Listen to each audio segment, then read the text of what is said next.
कमर अली जी हमारे साथ जुड़ गए, नेता बीजेपी हैं। कमर जी नमस्कार, बहुत बहुत स्वागत है। कमर जी, अफसरों को हटाकर सरकार क्या संदेशा देना चाहती है, या यूं कहें कि सरकार ने क्या संदेशा दिया है, आपकी जुबानी जानना चाहूंगा। ये हम लोग जनता की और हम ये चाहते हैं कि हमारी सरकार की जो योजनाएं हैं वो जमीनी स्तर पे आके खड़े व्यक्ति को उनका लाभ मिल सके। यही भारत सरकार ने हमारा किया और यूपी सरकार ने भी यही किया।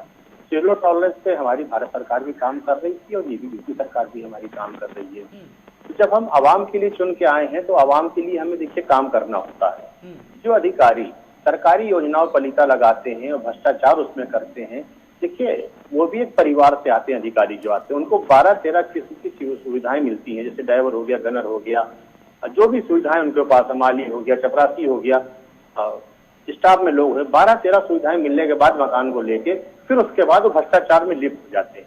इस बात पर गौर करने की आलोक जी बात है, क्योंकि हम लोग मान लिए मंत्रिमंडल जो होता है वो 60 लोगों का, 50 लोगों का, 40 लोगों का, इस क्योंकि प्रदेश बड़ा है उस हिसाब से संख्या के हिसाब से होता है। जहां भी स्टेट होता है, चाहे भारत सरकार, कुछ चंद लोग होते हैं जो मंत्रिमंडल में आते हैं, प्रधानमंत्री, मुख्यमंत्री जी, लेकिन अधिकारियों की जो संख्या होती है लाखों में होती है। चाहे आपका बीडीओ हो, चाहे लेखपाल हो, चाहे एसएचओ, जो यहाँ निचले स्तर पे काम करते हैं, जो सुविधाओं का लाभ देते हैं, योजनाओं का लाभ देते हैं, फिर वही व्यक्ति जो है एक चीफ सेक्रेटरी होता है, एक आपके डीजीपी होता है। इस तरह के जो अधिकारी बनते हैं वहां से लेके यहाँ तक के लाखों अधिकारी होते हैं, लाखों का ये कहना चाहता हूँ, लाखों लोग होते हैं। उस लाखों लोगों का, आलोक जी मेरी बात को पूरा होने दीजिए, बात हो रही है आलोक जी, वो लाखों लोग होते हैं, वो जनता के सेवक होते हैं, वो एक तरह जनता के सेवक होते हैं। और उसके बाद उनको कुछ चंद अधिकारी होते हैं जो ईमानदार भी हैं और कुछ चंद अधिकारी बेईमान भी हैं। तो हमारी सरकार जब 2019 में बनी, 2017 बनी 19 मार्च को, उसके बाद पहला संकल्प हमने ये लिया कि जो भ्रष्ट अधिकारी कर्मचारी हैं उनको हमारी सरकार जेल भेजेगी। फिर एंटी करप्शन ब्यूरो ने हमारे यहाँ काम करना चालू किया, उन भ्रष्टाचारियों को पकड़ना चालू किया। फिर उसके बाद सबसे पहली कार्रवाई आलोक राजा जी जो हुई हमारे यहाँ जुलाई 2019 में, 200 से ज्यादा अधिकारियों कर्मचारियों को हमने वीआरएस दिया और दंड भी दिया है। फिर उसके बाद 400 से ज्यादा अधिकारियों कर्मचारियों को दंड दिया गया, ये सबको मालूम है। 15 आईपीएस अधिकारियों को हमने सस्पेंड किया था, 6 पर कार्रवाई हुई है। फिर उसके बाद 2300 से ज्यादा अधिकारियों को हमने जेल भेजा, कर्मचारियों को। ये भी हमारी सरकार की बड़ी उपलब्धि है। देखिए, आपको योजनाओं पे काम करना होगा, नहीं काम करेंगे जो हमने कार्रवाई करी है वो भी नजीर है, और जो कल कार्रवाई वो भी नजीर है, और आगे जो करेंगे वो भी नजीर होगी। हमारे क्या आपको पूरा मौका दिया, आपने खूब कहा, अफसरों के बारे में भी कहा, अपनी सरकार की भी वाहवाही खूब करी कि मैंने 200 अधिकारियों के साथ ये करा, मैंने जो काम नहीं करेगा उसके साथ यही है, ये नजीर पेश करी। सवाल ये है, ये बहुत अहम सवाल है कमर जी, इस सवाल का जवाब इसीलिए मैं आपसे पूछ रहा हूं क्योंकि आपने बहुत देर अपनी सरकार की बात की और अफसरों को लेकर के बात की। सवाल ये, सुनिए, मैंने कुछ नहीं कहा, मैंने आपको पूरा मौका दिया, अब मेरे ही सवाल का जवाब दीजिए, और वो मैं आप ही के सवाल का जवाब ले रहा हूं। सवाल का सवाल है ये, सवाल ये है कि आपने जिस अफसरशाही पर सवाल उठाया, सवाल ये है कि जब एक आईएएस की तैयारी करता है, एक स्टूडेंट जब वो तैयारी करता है, तब उसके कितने सारे सपने होते हैं कि वो ये करेगा, इस शासन को करेगा, अपने हिसाब से करेगा, ऐसे तंत्र चलाएगा। लेकिन जब वो आईएएस बन जाता है उसके बाद वो उसी तंत्र में लिप्त हो जाता है। तो ये कैसा सिस्टम है आपका? आप सिस्टम को बदलिए ना, बल्कि आप अधिकारियों को बदलेंगे। मैं आपकी बात का जवाब देता हूँ। हाँ।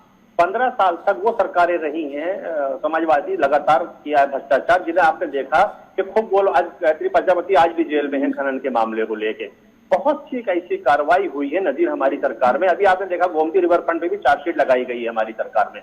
देखिए, वो सिस्टम को सुधारना होगा। जो भ्रष्टाचार में लिप्त है, एक जंगल राज रहा, उस माहौल को हमने खत्म किया। आप तो देखते थे पूरा से लेकर पश्चिम तक जातीय दंगे भी होते थे, चैन स्नैचिंग भी होती थी, वो भी आप इसमें जोड़िए। क्योंकि देखिए, आप जब सरकार में आए, मुजफ्फरनगर दंगे में लोगों को उजाड़ा गया तो वो भी सरकार ने हमारी बताया। देखिए, जब आप काम करेंगे, आवाम, हमने कहा आपसे कि हम प्रतिनिधि हैं, हम चुन के आते 5 साल के लिए, अगर हम अच्छा काम करते हैं तो जनता हमें आगे चांस देती है। जैसे 14 में हमने अच्छा काम किया तो उन्होंने हमें 17 में हमें बहुमत के साथ दिया, फिर 19 में बहुमत हमें दिया। तो आवाम जान रही भारतीय जनता पार्टी सरकार आवाम के लिए काम करे। हम जब काम, हमारी संख्या कम है, जब आवाम के लिए काम कर सकते हैं आलोक जी, जब हमारी संख्या कम है। सर उमर जी, कुल मिलाकर ये कहा जा सकता है, मैं इस बात को क्या कह सकता हूं, बेबाकी से सरकार ने सुशासन की ओर कदम बढ़ा दिया और ये एक नजीर पेश कर दी है।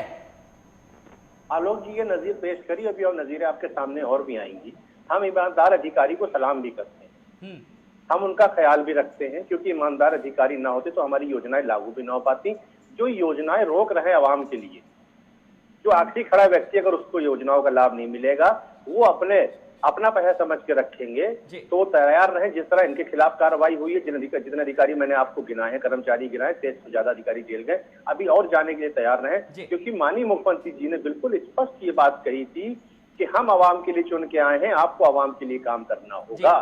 अगर जो आवाम के लिए काम नहीं करेगा, उसका जो हश्र इनका हुआ है वही आने वाले वक्त में उन सबका भी होगा। बहुत बहुत आप सब मेहमानों का शुक्रिया। नेहा जी आपका भी, एसके द्विवेदी सर आपका भी, सूर्य कुमार जी आपका भी, कमर अली जी आपका भी बहुत बहुत शुक्रिया।